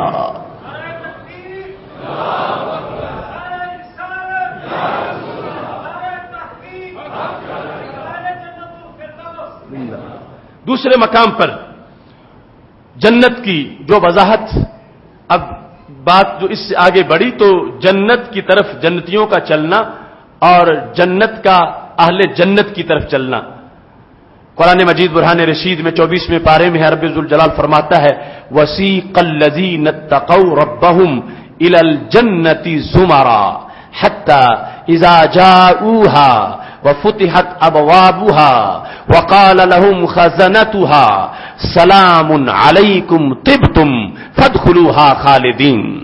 رب ذوالجلال فرماتا ہے چلایا جائے گا کن کو؟ الذین اتقوا ربہم، جو اپنے رب سے ڈرے ان کو چلایا جائے گا۔ کس طرح؟ سیق الذین اتقوا ربہم الی الجنہ، جنت کی طرف۔ یہ امام احمد رضا فاضل بریلوی رحمۃ اللہ علیہ کے ترجمے کا کمال ہے کہ انہوں نے ہر جگہ کے لطائف کو سامنے رکھا۔ تو چلایا جائے گا جنتیوں کو جنت کی طرف، یہ جو ترجمہ ہے اس میں وہ حسن نہیں جو اعلی حضرت کے ترجمے میں ہے۔ اب کسی کو لے جانا ہے اعزاز کے لیے، اگر اس کو تیزی سے چلایا جائے ہو سکتا ہے اس کو دھکے لگ جائیں، ہو سکتا ہے تیزی سے چلتے چلتے اس کو سانس چڑھ جائے۔ لے جانا ہے اکرام کے لیے، نوازنے کے لیے، ضیافت کے لیے، تو پھر جب انہیں پیچھے سے چلایا جائے چلو چلو تیز تیز تیز تیز چلو، تو یہ وہ اگلے امور جو ہیں ان کے اندر خلل واقع ہو جائے گا. تو یہاں پر عربی زبان میں چونکہ بلاغت ہے اور مضاف محذوف ہونے کا اکثر مقامات پر کلیہ موجود ہے، تو سیق الذین اتقوا ربہم چلایا جائے گا کن کو؟ اعلی حضرت نے امت کے لٹریچر کا خلاصہ پیش کیا، فرمایا چلایا جائے گا جنتیوں کی سواریوں کو. جنتوں اہل جنت کی سواریوں کو چلایا جائے گا، اہل جنت کی سواریوں کو، سواروں کو نہیں سواریوں کو. اہل جنت اس میں وہ بھی واضح ہوا کہ ہر ایک کی کور پر تو سواری پہنچی ہوگی اور سواری خاص قسم کی ہے، ان سواریوں پر ہی سفر ہے. تو اہل جنت اپنی سواریوں پہ بیٹھے ہیں، ان کو چلایا جائے گا سواریوں کو. تو پھر صرف یہی نہیں، ادھر سے جنت کو بھی چلایا جائے گا. کون ایسا پروٹوکول دے سکتا ہے دنیا میں کسی ایک بندے کو بھی کہ جس کوٹھی کی طرف لے جانا اس کوٹھی کو بھی 4 فٹ چلا کے آگے لے آئے؟ یہ رب ذوالجلال کی قدرتیں ہیں اور اس کا کرم ہے. کٹیا میں بیٹھنے والا مومن جس نے دنیا میں پارسائی میں زندگی گزاری ہے، قیامت کے دن پروٹوکول کتنا ہوگا؟ 4 مرلے کی کوٹھی نہیں، زمین و آسمان سے وسیع جنت رب ذوالجلال اس کی طرف چلا رہا ہوگا. وَأُزْلِفَتِ الْجَنَّةُ لِلْمُتَّقِينَ قریب کر دیا جائے گا جنت کو پرہیزگاروں کے. پرہیزگاروں کی طرف اب نسبت نہیں کی، اب نسبت جنت کی طرف کی گئی. پہلے یہ تھا کہ جنتیوں کی سواریوں کو ادھر چلایا جائے گا، ادھر یہ ہے کہ جنت کو ان کے قریب کیا جائے گا. کتنا کرم ہے رب ذوالجلال کا. وَأُزْلِفَتِ الْجَنَّةُ اس کو قریب کیا جائے گا. اور پھر وہاں پہ قرآن مجید میں اس جگہ متشابہ بھی ہے، حفاظ کے لیے مشکل مقام ہے. 24ویں پارے میں پہلے ہے وسیق الذین کفروا الی جہنم زمرا، کافروں کو چلایا جائے گا. تو وہاں پر جو ہے حتی اذا جاؤہا فتحت ابوابہا، فتحت دروازے کھولے جائیں گے. تو اس میں ہے وفتحت، یعنی صرف ایک واو ہے. آج تک امریکہ کے جیسے لوگوں کو یہ پتا نہیں، وہ مقابلے کی کوشش کرتے ہیں قرآن کے ساتھ کبھی کہ ہم نے بھی قرآن تیار کیا ہوا، دیکھو یہ بھی عربی میں. عربی جملوں کا نام تو قرآن نہیں، عربی بلاغت کی جہاں حد ختم ہوتی ہے انسانوں کے لحاظ سے، وہاں سے آگے حد قرآن کی بلاغت کی شروع ہوتی ہے. یہ نہیں ہے کہ کہیں واو لگا دیا کہیں واو نہیں لگایا، کہیں سما لگا دیا کہیں سما نہیں لگایا. ہر جگہ ہر حرف کی حکمت، ہر جگہ. پچھلے فہم دین کورس میں ہم نے ایک موضوع اس پر کیا تھا کہ قرآن مجید کی آپس میں ملتی جلتی آیات ہیں، کہیں ایک لفظ کا اضافہ ہے کہیں نہیں ہے، کہیں ایک لفظ پہلے ذکر کیا ہے دوسرے مقام پر اسی کو پیچھے ذکر کر کے جو پہلے تھا اس کو پیچھے اور پیچھے والے کو پہلے ذکر کر دیا ہے. تو اس کی حکمتیں کیا، اس پر مشتمل بھی ایک موضوع بیان کیا تھا. اب وفتحت واو یہ ظاہر کرتی ہے کس چیز کو؟ کہ جنتیوں کے جانے سے پہلے ہی دروازے کھول دیے جائیں گے. یہ نہیں ہے کہ دروازے پہ پہنچو اب دستک ہو رہی ہو کہ مہمان آ گئے ہیں دروازہ کھولو، یہ انداز اور ہے اور پہلے کھول کے رکھنا اور ہے. تو رب ذوالجلال نے یہاں تک اپنے امور کو واضح کر دیا، اعزاز اہل جنت کا جو ہے. اور یہ پتا چلا کہ قرآن مجید میں ایک ایک حرف کے اندر کتنی عظمتیں اور حکمتیں موجود ہیں. وفتحت پہلے ہی سے وہ کھول دیا گیا ہے، اس کو کھلی ہے اور اس کے اندر یہ داخل ہوں گے. پتا چلے گا کہ ان کے آنے سے پہلے یہ اہتمام کر دیا گیا ہے اور یہ پہنچے ہیں اور کھلے دروازے ان کا انتظار کر رہے ہیں. اور پھر خاص لوگ وہ ہیں جن کے لیے میرے نبی علیہ الصلوۃ والسلام نے نام لے کر کہا تھا اپنے صحابہ میں سے، فرمایا ان کے قدموں کا جنت انتظار کر رہی ہے کہ کب ان کے قدم آئیں گے. جنت کو منتظر بیٹھی ہے. تو اس بنیاد پر رب ذوالجلال نے جنت کی طرف دعوت دی اور جنت کا پھر تعارف کروایا. اور اس تعارف کو ہمارے آقا صلی اللہ علیہ وسلم نے جس وقت بیان کیا اجمالی طور پر یہ فرما دیا فیہا ما لا عین رأت ولا اذن سمعت ولا خطر علی قلب بشر، کہ جنت میں وہ کچھ ہے کہ جو کچھ آج تک کسی نے دیکھا نہیں، دیکھنا تو دور کی بات ہے سنا بھی نہیں، اور سنا تو دور کی بات ہے سننا کسی کے دل میں خیال بھی نہیں آیا. اب ایک انسان خیال تو مفت میں لا سکتا ہے کہ کسی محل کا خیال کرے کہ اس کے اندر چھت اس طرح کی ہو، دیواریں اس طرح کی ہوں، دروازے اس طرح کے ہوں، صوفے اس طرح کے ہوں، یہ انسان خیال کرے تو اس پر تو کوئی خرچہ نہیں آئے گا. بڑے سے بڑا اچھا خیال بھی کر سکتا ہے، بڑے سے بڑا خیال کر سکتا ہے. قربان جائیں رب کی قدرتوں کا انداز کیسا ہے. رب ذوالجلال نے فرمایا جیسی میں نے جنت بنائی ہے ساری دنیا کے انسان اس کے بارے میں خیال بھی نہیں کر سکتے. کوئی ایک انسان نہیں، کوئی ایک صدی کا انسان نہیں، ہر زمانے کا انسان، قیامت تک کا انسان، بڑا ایجوکیٹڈ انسان، بہت زیادہ ٹیکنالوجی کی مہارت رکھنے والا انسان، سارے انجینئر، سب کچھ ذرا مل کے بھی جنت کے بارے میں وہ خیال بھی نہیں کر سکتے کہ جو کچھ میں نے جنت میں تیار کر رکھا ہے. محتشم سامعین حضرات، ہمارا آج کا یہ موضوع، اس کی اہم اسرار و رموز ابھی بیان کیے جا رہے ہیں. مسجد کے لحاظ سے آج ایک بار پھر آپ کو متوجہ کرتا ہوں کہ آپ دیکھ رہے ہیں کہ مسجد کی چھت یعنی لنٹر ڈالا جا چکا ہے. اس سلسلہ میں گزشتہ خطبہ جمعۃ المبارک کے موقع پر آپ نے دل کھول کے مسجد کے ساتھ تعاون کیا تھا، اور آج پھر آپ کو متوجہ کرتا ہوں اور منتظمین سے یہ کہتا ہوں کہ وہ آپ تک پہنچے اور پھر آپ ان کو عطیات جمع کرائیں تاکہ کام مکمل ہو سکے. گزشتہ جمعۃ المبارک کے موقع پر 1.5 لاکھ سے زائد رقم اکٹھی ہوئی تھی اور کام اللہ کے فضل سے رواں دواں ہے. اس واسطے چونکہ وقت مختصر ہے، خطبہ بھی جاری رہے گا، بریک نہیں لگے گی اور آپ جو ہے وہ بریک لگائے بغیر ان کے ساتھ تعاون کریں. تو جنت کے لحاظ سے تعارف سید عالم نور مجسم شفیع معظم صلی اللہ علیہ وسلم نے جو کرا دیا، اس تعارف نے پھر ایک پردہ اٹھایا.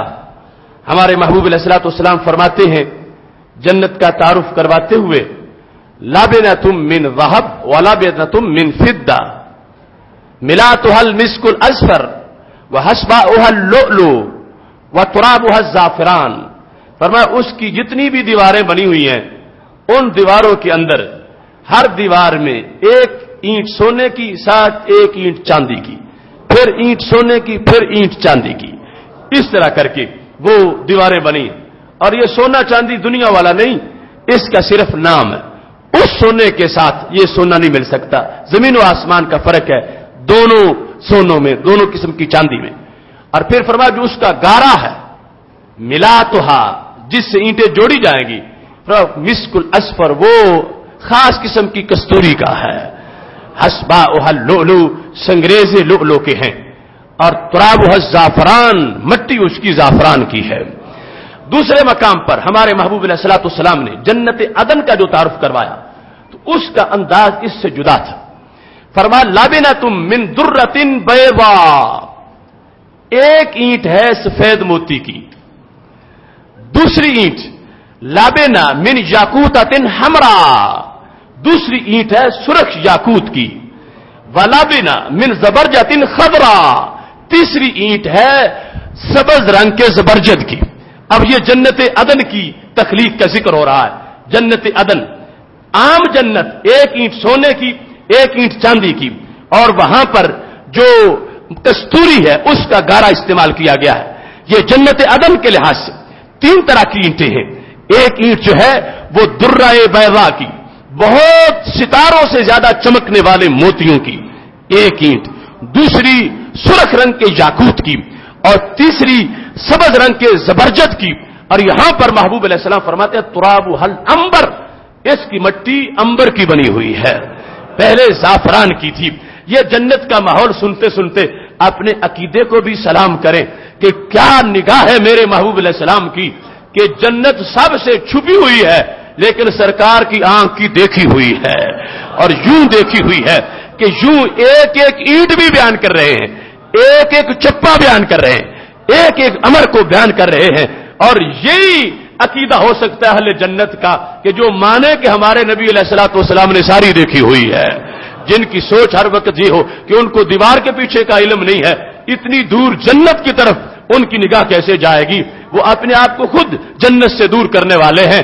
یہ ہے جنت کے بارے میں سید عالم نور مجسم شفیع معظم صلی اللہ علیہ وسلم کی معلومات، اس انداز کی، اتنا بیان کر کے پھر بھی فرمایا جو حقیقت ہے اسی وقت پتہ چلے گی جب تم جنت میں داخل ہو جاؤ گے۔ سید عالم نور مجسم شفیع معظم صلی اللہ علیہ وسلم نے اب اس جنت میں جو دعوت ہے نا، ساری جلدی کرو چلو، سارے اہل حق کو دعوت ہے، کافروں کو ہے کہ کلمہ پڑھو پھر آؤ، ایمان والوں کلمے کے بعد اب اچھے کام کرو، تو چلو جنت کی طرف۔ اب جنت اتنی قیمتی، ایک گز ساری دنیا سے زیادہ قیمت اس کی، اتنا اس کے اندر نفاست، اتنا حسن، اتنا جمال، ہر چیز بڑے انداز کی، ہر چیز جس میں گھنٹوں بحث ہو سکتی، اتنا کچھ ہمارے نبی علیہ السلام کی حدیث میں موجود ہے۔ تو اس جنت میں، یہ جنت عدن جس کو میں نے ابھی بتایا، یہ تو رہائشی جنت ہے، ریزیڈینسی اس کے اندر، یہ وہ ایریا ہے رہائشی جنت۔ کچھ ہے نا جنت کے بازار ہوں گے، مثلا جمعہ بازار ہے جنت کا، نام ہی اس کا یہ ہے سوق الجنہ۔ اس کے اندر کیا ہوگا؟ اس کے اندر یہ ہے کہ مختلف شکلیں لگی ہوئی ہوں گی، اویزہ ہوں گی، خوبصورت سے خوبصورت۔ تو بندہ وہاں دیکھے گا، اسے جو شکل پسند آئے گی تصور کرے گا وہی چہرہ بن جائے گا، یعنی کوئی سرجری نہیں کرنی پڑے گی، صرف اس نے پسند کرنی ہے کہ میری شکل کیسی ہونی چاہیے۔ یہاں تک کیا ہے کہ گھر سے جائے گا تو گھر والے کہیں گے جب گئے تھے تو چہرہ اور تھا، اب کس طرح کے ہو کے آ گئے، یعنی یہ بھی وہاں پر باقاعدہ نظام موجود ہے۔ اس حد تک فوراً سب کچھ ملتا ہے، یہاں تک کہ انسان اپنا چہرہ بھی اپنی پسند کا جتنا خوبصورت چاہتا ہو وہ مزید لے سکتا ہے۔ حالانکہ جو پہلے ہوگا جنت والا وہ بھی جس انداز کا ہوگا میں وہ بھی بیان کرتا ہوں۔ تو جنت عدن اتنی قیمتی جنت، نفاست والی، تو ہے رہائش رکھنی وہاں پر۔ تو پھر سوال پیدا ہو رہا تھا لوگوں کے دماغوں میں، رہائش رکھنی ہے، آخر انسان ہے، بول براز ہوگا، قضاء حاجت ہے، تو پھر اس جنت کی وہ نفاست کہاں گم ہو جائے گی؟ تو میرے نبی علیہ الصلوۃ والسلام نے فرمایا نہیں، نفاست برقرار رہے گی، اللہ جنتیوں کو طریقے اور عطا فرما دے گا۔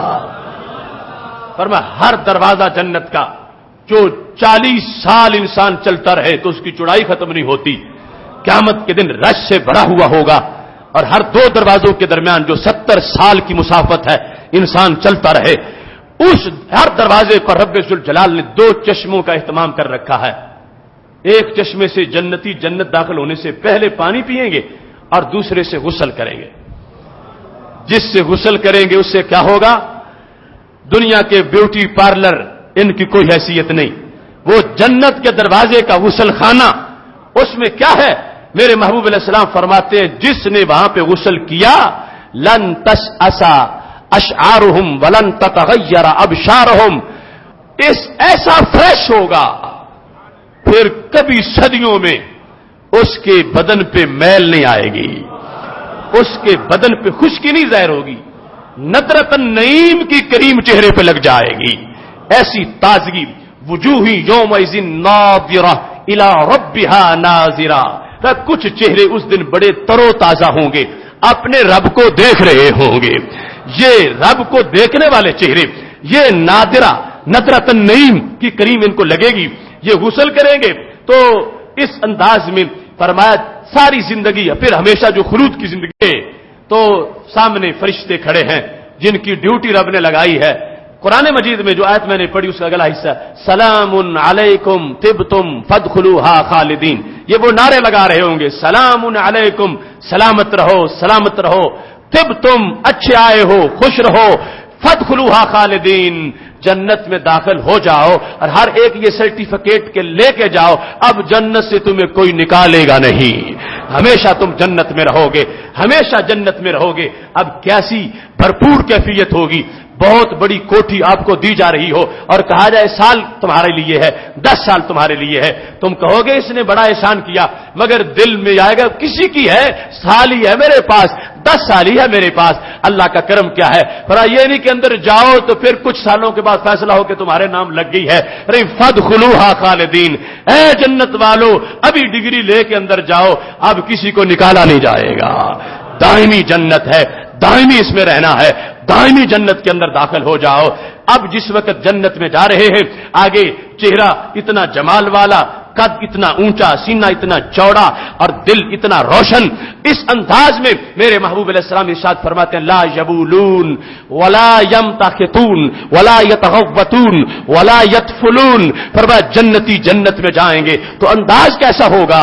فرمایا ان کو پیشاب بھی نہیں آئے گا، پاخانہ بھی نہیں کریں گے، فرمایا اور رہا ناک بھی گندی نہیں ہوگی، ناک تو ناک رہی، تھوکیں گے بھی نہیں۔ اس انداز میں کسی طرح کی کوئی آلودگی جنت میں نہیں ہوگی، جنتی رہیں گے تھوک کے بغیر اور ہر قسم کی آلودگی کے بغیر، بول براز اور پیشاب پاخانہ کے بغیر۔ فرمایا ہاں انسان ہیں لیکن کیا ہے، کھائیں گے بہت کچھ مگر سب ہضم ہو جائے گا، صرف پسینہ ہی آئے گا اور وہ پسینہ بھی کستوری جیسا ہوگا۔ چلو جنت کی طرف، دیر نہ کرو، دوڑ لگاؤ جنت کی طرف، سبقت کرو جنت کی طرف، یہ جنت کہ جس کے لیے اتنے اعزاز ہیں۔ اب یہاں یہ بات بھی ذہن میں رکھنی چاہیے، آج جو لوگ اپنی بشریت میرے نبی علیہ السلام کی بشریت سے ملاتے پھرتے ہیں، کہتے ہیں وہ ہم جیسے ہیں، ہم ان جیسے ہیں، ہم ان کے برابر، وہ ہم کے برابر۔ اگر وہ شریعت کو تھوڑا سا پڑھے نہیں سونگی لیں تو ان کو پتہ چلے گا جب جنت میں ایک بشر، اس کی یہ شان ہو سکتی ہے کہ وہ بول بھی نہیں کر رہا، براز نہیں، پاخانہ نہیں، پیشاب نہیں اور تھوک نہیں، ہے انسان، اس کے باوجود وہ یہ ساری جو آلودگی ہے اس قسم کی، اس کے بغیر اس کی بشریت ہو سکتی ہے، اس میں ایسا کمال آ سکتا ہے، تو جن کے کروڑوں غلام جنت میں جانے والے ہیں، وہ نبیوں کے امام جو ہیں، ان کو اللہ نے کتنی اعلیٰ بشریت عطا فرمائی ہوگی۔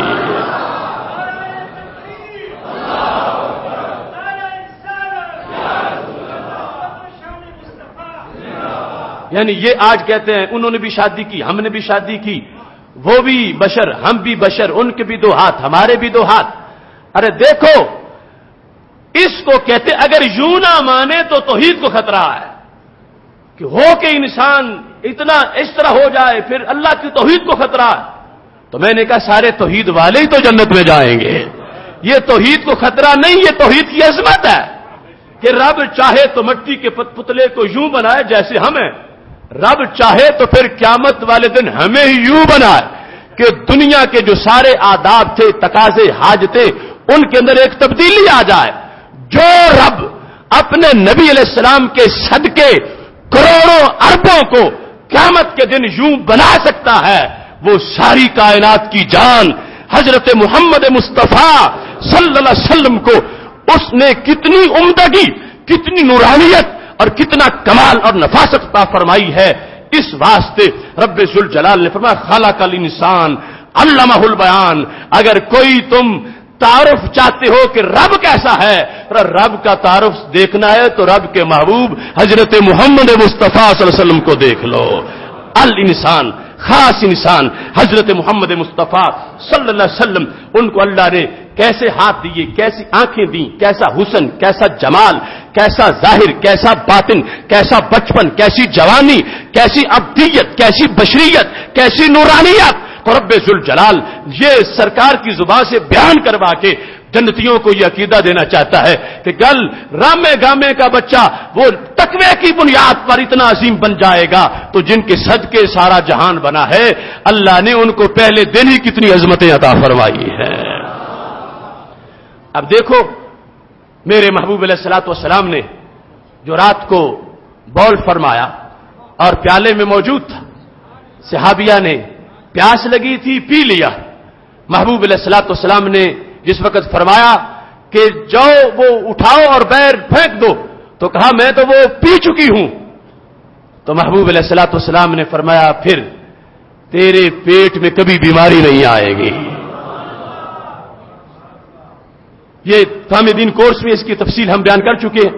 تو کتنے جدا امور ہیں، اور لوگوں کا پیشاب پیتے ہوئے کیا پتہ نہیں چلا تھا کہ یہ پیشاب ہے، اس کی تو بدبو ہوتی ہے، لیکن وہ کیا چیز تھی کہ حضرت ام ایمن اور دیگر بے شمار صحابیات اور صحابہ سے جو مروی ہے، سید عالم نور مجسم شفیع معظم صلی اللہ علیہ وسلم کے فضلات کے اندر بھی اتنا کمال ہے، اتنا کرم ہے، اگر کسی نے پیا ہے تو 7 پشتوں تک اولاد میں بھی خوشبو آتی رہی ہے۔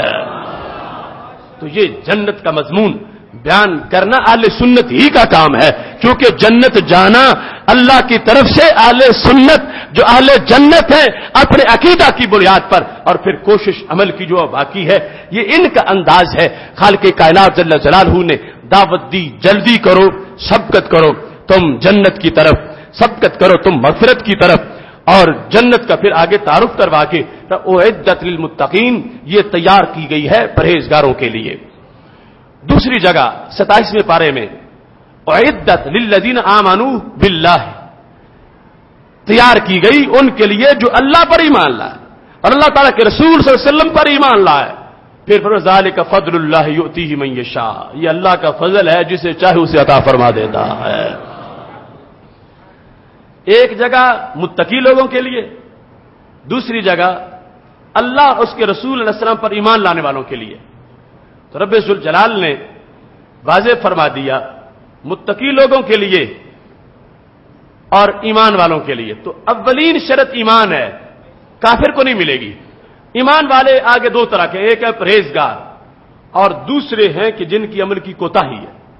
پرہیزگار جو اپنے اعمال کی بنیاد پر پاس ہو جائیں گے، ان کا ذکر ایک آیت میں، اور دوسرے نمبر پر جو اپنے عمل کی وجہ سے اگر فیل بھی ہو جائیں، پھر آگے ان کی کئی صورتیں ہیں۔ یا تو رب چاہے گا تو براہ راست ان کو بھیج دے، اللہ پر کوئی کسی طرح کی اللہ تعالیٰ پر کسی طرح کی کوئی پابندی نہیں لگا سکتا، اور چاہے گا ان کو جہنم میں بھیجے گا، سرکار شفاعت کر دیں گے، جہنم جانے سے پہلے بھی کر سکتے ہیں، جہنم کسی کے جانے کے بعد بھی کر سکتے ہیں، اور اگر سفارش نہ بھی ہو پھر بھی دائمی طور پر تو جہنم میں مومن نہیں رہے گا، بالآخر نکل ہی جائے گا۔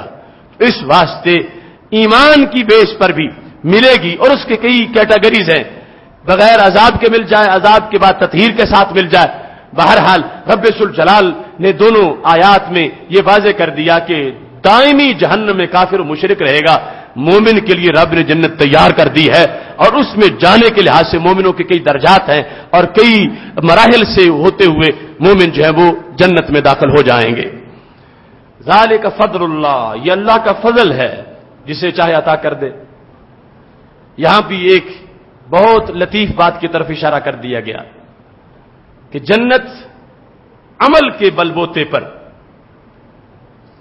جنت عمل کی وجہ سے، عمل باعث ہے جنت کا، مگر عمل گارنٹی نہیں جنت کی، باعث ہے۔ فَلَهُمْ جَنَّةُ الْمَأْوَىٰ نُزُلًا بِمَا كَانُوا يَعْمَلُونَ، اللہ فرماتا ان کو جنت ماوا ملے گی ایمان والوں کو، یہ اللہ کی طرف سے ضیافت ہے، ان کی میزبانی ہے، بس اب اس کے جو وہ کام کرتے رہے، عمل، نیک عمل کرتے رہے۔ تو عمل لازم ہے، عمل کے لیے آخری سانس تک ہمیں حکم ہے، چونکہ رب ذوالجلال نے ہمارے آقا سید المرسلین حضرت محمد مصطفیٰ صلی اللہ علیہ وسلم کو فرمایا وَاعْبُدْ رَبَّكَ حَتَّى يَأْتِيَكَ الْيَقِينُ، عبادت جاری رکھنی ہے، کب تک؟ لمحہ وصال تک۔ اسلام میں چھٹی نہیں ہے۔ کچھ لوگ سوچ رہے ہیں عید آئے گی اب چھٹیاں ہو جائیں گی عبادت کی، بس روز رمضان تھا آگے پھر چھٹیاں ہیں، نہیں، عبادت پھر بھی اسی طرح ہی ہے، نماز پنجگانہ، تلاوت قرآن مجید، آنکھ کی صفائی، کانوں کی صفائی، یہ پھر بھی اسی طرح ہی ہے۔ تو عمل لازم ہے، لیکن یہ یاد رکھنا پھر بھی اللہ فرماتا ذالک فضل اللہ، جنت اللہ کا فضل ہے، یؤتیہ من یشاء، وہ جسے چاہے دے دے، جسے چاہے جنت دے دے۔ یہاں پر اس حدیث کا حوالہ دینا چاہتا ہوں جو الزواجر میں موجود ہے، ایک شخص جس نے 500 سال بندگی کی، کہاں تھا؟ 30 بائی 30 فٹ کی پہاڑی پر، ہزاروں میل ارد گرد پانی تھا، وہ بلوغت تک وہاں پہنچا دیا گیا، وہیں بالغ ہوا اور وہیں اس نے زندگی گزاری۔ اب اس انسان کی اور کوئی مصروفیت نہیں، نہ کھانا، نہ پکانا، نہ کمانا، نہ ملاقات، نہ کوئی مصروفیت۔ اللہ اس کے لیے اس نے ایک انار کا پودا اس پہاڑی پہ اگایا، روزانہ تازہ انار لگتا تھا جو وہ کھاتا تھا، میٹھے پانی کا چشمہ تھا اس کے لیے، وہ پانی پی لیتا تھا، باقی ہر وقت اللہ کی بندگی کرتا تھا۔ 500 سال میں اب کتنی اس نے بندگی کی ہوگی۔ لمحہ وصال آیا تو اس نے کہا اے اللہ مجھے اب اس حالت میں موت دے کے سر سجدے میں روح نکل جائے، اور پھر اب میرا جسم بھی سلامت رہے، جسم پر کوئی چیز مسلط نہ ہو کہ اس کو کیڑے کھا جائیں یا کوئی اور چیز کھا جائے۔ حضرت جبریل علیہ السلام نے نبی علیہ الصلوۃ والسلام سے عرض کیا، وہ ایسے ہی فوت ہوا، حالت سجدہ میں تھا کہ روح نکل گئی۔ حضرت جبریل علیہ السلام میرے نبی علیہ السلام کے دربار میں حاضر ہوئے، سرکار فرماتے ہیں ابھی جبریل رخصت ہو کے گئے ہیں، اور انہوں نے بتایا میں ہو کے آیا ہوں اس جزیرے سے، صدیاں گزر گئی ہیں، اس کا جسم بالکل سلامت، سجدے میں سر ہے، زمانہ گزر رہا ہے۔ جب قیامت کا دن آئے گا یہ بندہ اللہ کے دربار میں پیش ہوگا تو رب ذوالجلال فرمائے گا فرشتوں اس کو میرے فضل سے جنت میں داخل کر دو، تو وہ کہے گا اللہ نہیں میرے عمل سے، میں نے تو 5 صدیاں سجدے کیے، اتنے روزے رکھے، میرے عمل سے۔ اللہ کہے گا نہیں فرشتوں اس کو میرے فضل سے داخل کر دو، وہ پھر کہے گا میرے عمل سے، اللہ کہے گا نہیں اس کو میرے فضل سے داخل کرو، وہ پھر کہے گا نہیں ہے اللہ کوئی عمل میں نے تھوڑا کیا، 500 سال کی میری بندگی ہے تو کیا جنت کا باعث نہیں بنتی، مجھے میرے عمل کے بیس پہ جنت دی جائے۔ تو رب ذوالجلال کہے گا فرشتوں اب اس کو واپس لے آؤ، قائسو ما بینی و بین عبدی، اب حساب ہوگا، میں نے کیا کیا اس کے لیے، اس نے میرے لیے کیا کیا۔ رب ذوالجلال فرمائے گا سب سے پہلے جو اس کو میں نے آنکھیں دی تھیں اس کا حساب کرو، اس نے ان آنکھوں کے بدلے میں میرے لیے کیا کیا ہے۔ تو حساب شروع ہو گیا۔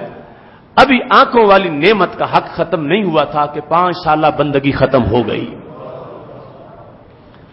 اب رب ذوالجلال نے کہا اب باقی جو میں نے نعمتیں اس پر کی ان کا اس کے پلے ہی کچھ نہیں، تو خالق کائنات نے فرمایا اس کو اٹھا کے جہنم میں پھینک دو۔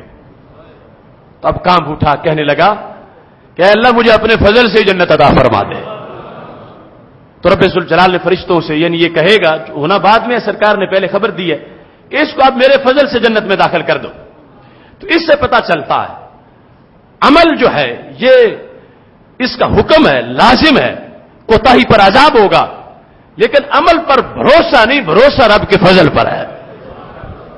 رب کا فضل بندے کو جنت میں لے جائے گا، اور یہ فرمایا ذالک فضل اللہ یؤتیہ من یشاء، یہ رب کا فضل ہے، وہ جسے چاہے عطا کر دے۔ اب جسے چاہے یہ تو اپنی پالیسی طے کر چکا ہے کہ یہ فضل کافر پہ نہیں ہوگا، یہ فضل مشرک پہ نہیں ہوگا، وہ دائمی جہنم میں رہے گا۔ اب جس پر چاہے گا یہ آگے انداز مومنین کی ہے، کسی کو پہلے لے جائے کسی کو بعد میں لے جائے، یہ اس کے لحاظ سے ہے، اور یہ اس کے فضل کا معاملہ ہے۔ یہاں پہ ایک بات عقیدے کی بڑی اہم ہے، جو آیت سفارش سید عالم نور مجسم شفیع معظم صلی اللہ علیہ وسلم اور دیگر جو شفعاء ہیں ایمان والوں کے لیے ان کا ذکر ہے، رب ذوالجلال نے بار بار اہل حق کے لیے ذکر کیا کہ ایمان والوں کی سفارش ہوگی، قبول بھی ہوگی، کافروں کا کوئی سفارشی نہیں ہوگا اور نہ ہی ان کی سفارش قبول ہوگی۔ 16ویں پارے میں جہاں یہ سفارش کا ذکر ہے تو وہاں پر ایک شخص ہمارے عہد کا گزشتہ وہ فوت ہو چکا ہے، مفسر کہلاتا ہے، تفہیم القرآن اس نے تفسیر لکھی ہوئی ہے، تو اس نے اس جگہ یہ لکھا کہ محشر کے دن بونگی سفارشیں نہیں چلیں گی، مودودی اس کو کہتے ہیں، محشر کے دن بونگی سفارشیں نہیں چلیں گی کہ کوئی نبی یہ کہے کہ اللہ ان کو جنت دے دے تو اللہ جنت دے دے، کوئی ولی کہے کہ جنت دے دے تو جنت دے دے، ایسا نہیں ہوگا۔ بس رب ذوالجلال جو ہے وہ جو سفارش کا انداز اس کی طرف سے ہے کہ اللہ نے ویسے جس کو آزاد کرنا ہوگا تو فیصلہ تو خود کر دے گا، پھر اس کو کہہ دے گا تو جا کے نا آگے دروازہ کھول دے، جس طرح ایک قیدی کے رہا ہونے کا حکومت فیصلہ کر دیتی ہے، سپاہی جا کے دروازہ کھول دیتا ہے۔ تو نبیوں ولیوں کا اتنا ہی کام ہے کہ فیصلے ادھر سے جب ہو جائیں گے پھر یہ دروازہ کھول دے، ان کے کہنے پہ کچھ نہیں ملے گا۔ یہ اس نے وہاں پہ لکھا، اور ساتھ اس کی اس نے ایک مثال دی، چونکہ وہ پڑھا ہوا تو نہیں تھا، مثال اپنے عقل کی ساری باتیں جو کچھ ذہن میں آتا رہا لکھتا رہا۔ اب اس نے لکھا کہ اگر یہ جو سفارش کا تصور اہل سنت پیش کرتے ہیں، اور ہم جو پیش کرتے ہیں وہ قرآن میں ہے اور وہ سنت میں ہے، جہاں تک ہمارے نبی علیہ الصلوۃ والسلام نے فرمایا ناتمام بچہ جو پورا پیدا بھی نہیں ہوا تھا قیامت کے دن اپنے نافے کے ساتھ باندھ کے اپنی امی کو اور اپنے ابے کو جنت میں لے جائے گا. ناتمام بچہ بھی سفارشی ہوگا اور اس کا علم اتنا ہوگا. اب دیکھو نا جنت جو میں نے پیش کی، تو جب 40 سال دروازے کی چوڑائی میں لگتے ہیں تو کتنا بڑا میدان معاشر ہوگا. اور اب اس ناتمام بچے نے دروازے پہ کھڑے ہو کر اپنے والدین کا انتظار کرنا ہے. تو کروڑوں انسانوں سے پتا کیسے چلے گا کہ اس دروازے پہ آ رہے ہیں؟ اور 4-5 فٹ کا تو فاصلہ نہیں کہ چلو اس پہ نہیں تو اس پہ ہوں گے، درمیان میں فاصلہ ہے کئی سالوں کا. تو پتا چلا اللہ اس کو ایسا علم بھی دے دے گا کہ میرے ماں باپ اس دروازے سے آئیں گے. تو وہاں پہ مودودی نے یہ لکھا کہ یہ بھونگی سفارشیں نہیں چلیں گی. کیوں؟ دلیل کیا ہے؟ قرآن و سنت سے کوئی دلیل نہیں، اپنی سوچ جو اس نے قرآن میں بھی داخل کی ترجمے کے اندر تفسیر میں کہتا ہے کہ اگر دنیا میں کسی دفتر کا افسر اگر لوگوں کی سفارشیں ماننا شروع ہو جائے کہ ملازم ڈیوٹی پہ نہیں آتے لیکن جو ملازم ہے ان کا دوست افسر کا دوست ہے، تو ملازم اپنے دوست کو کہتے ہیں کہ تم ہمارے افسر کو کہہ دو کہ ہمیں چھٹی کے باوجود، غیر حاضری کے باوجود ہمیں تنخواہ دے. تو کہتا ہے اگر وہ افسر اپنے دوست کے کہنے پر غیر حاضر ملازموں کو تنخواہ دیتا رہے گا تو دفتر کا بیڑا ڈوب جائے گا. تو کہتا جب دفتر نہیں چل سکتا تو اللہ کی قدرت کیسے چل سکے؟ سفارشوں پر دفتر نہیں چل سکتا تو کائنات کیسے چلے گی؟ اس بیس پر کہنے لگا کہ ایسی سفارشیں نہیں چلیں گی قیامت کے دن کہ کوئی کہے کہ یہ میرا غلام تھا، اس کو اے اللہ چھوڑ دے، اس کو جنت دے دے اور رب اس کی ویلیو کی بنیاد پر دے دے. کہتے ایسے دفتر نہیں چلتے، اللہ کا نظام کیسے چلے گا؟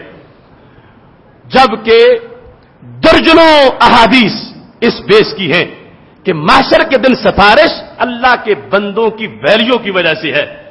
رب ان کا کہنا نہیں موڑے گا. یہاں تک کہ دنیا میں اس نے کہہ رکھا ہے، صحیح بخاری میں الفاظ ہیں، رب اشعث لو اقسم علی اللہ لابرہ. کئی ایسے پراگندہ بالوں والے سادے سادے لوگ ہوتے ہیں، ان کی طرف انگلی اٹھا کے کوئی نہیں کہتا کہ وہ حضرت صاحب آ گئے، وہ چھپے ہوئے ہیں، لیکن اگر وہ قسم اٹھا دیں رب نظام بدلتا ہے، ان کی قسم جھوٹی نہیں ہونے دیتا.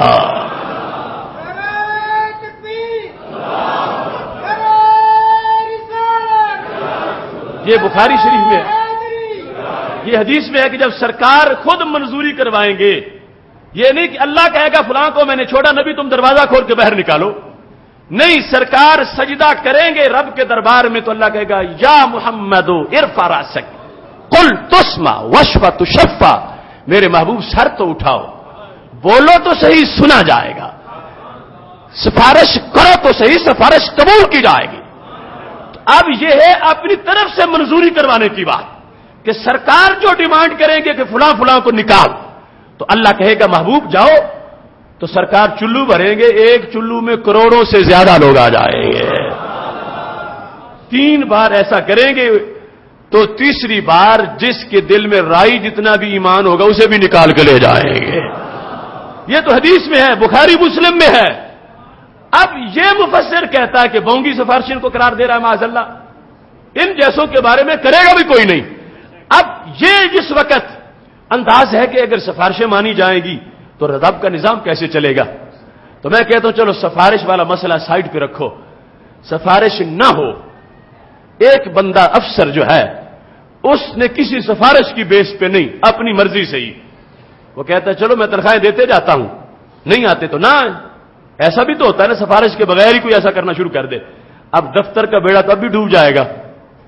تو کیا اس سے اگلی بات کوئی کر سکے گا کہ قیامت کے دن رب ذوالجلال اپنے طور پر بندوں کو بخشنا چاہے تو کوئی پاور آ جائے کہ نہیں بخشنے دیں گے تجھے؟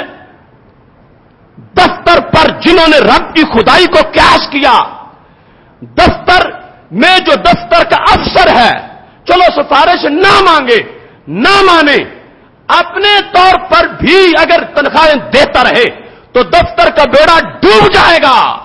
مگر قیامت کے دن رب سفارش کسی کی اگر نہ بھی ہو اپنے طور پر بھی تو معاف کرے گا، اپنے طور پر بھی تو جنت دے گا. ذالک فضل اللہ یؤتیہ من یشاء. یہ میرا اپنا فضل ہے، میرا کوئی منشی نہیں جو مجھے پابند کرے کہ کسی کو نہیں دینا. یہ میرا اپنا فضل ہے، میں جسے چاہوں دے دوں.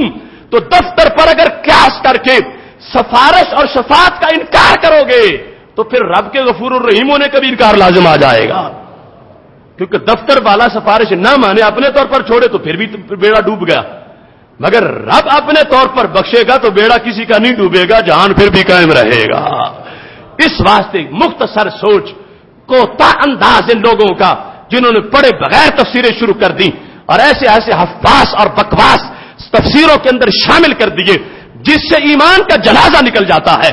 اب اس بیس پر اللہ کے رحیم ہونے والی آیات، رحمان ہونے والی آیات، غفور عفو والی آیات، ان سب کا بالمعنی انکار لازم آتا ہے کہ اگر دفتر پر قیاس کرنا ہے توحید کو، پھر سفارش کے مسئلے پر بھی کرو گے، پھر بخشش پر بھی کرو گے، تو پھر مطلب یہ بنے گا کہ رب خود معاف بھی نہیں کر سکتا، بخش بھی نہیں سکتا، کیونکہ سوچنا ایسے جیسے دفتر چلتا ہے تو دفتر والا خود کسی کی سفارش کے بغیر اگر ایسا کام کرے تو دفتر نہیں چلتا، مگر دفتر اور ہے، اللہ کا جہان اور ہے۔ اس واسطے فرمایا ذالک فضل اللہ، یہ اللہ کا فضل ہے۔ کوئی بڑے سے بڑا پرہیزگار، کوئی سکالر، کوئی مفکر یہ کہے کہ اے اللہ ان لوگوں نے گناہ بڑے کیے تھے تو تو اگر بخشا جائے گا تو تیرا جہان کیسے چلے گا؟ بروں کو بھی تو دے رہا ہے، کچھ دیکھ، صرف نیکوں کو دے جنت، بروں کو ضرور جلا۔ اللہ فرماتا ذالک فضل اللہ یؤتیہ من یشاء، مجھے کوئی مشورے نہ دے، یہ میرا فضل ہے، میں جسے چاہوں گا عطا فرما دوں گا۔ محتشم سامعین حضرات، یہ آؤ چلیں جنت کی طرف ہمارا آج کا مضمون تھا۔ وآخر دعوانا ان الحمد للہ رب العالمین۔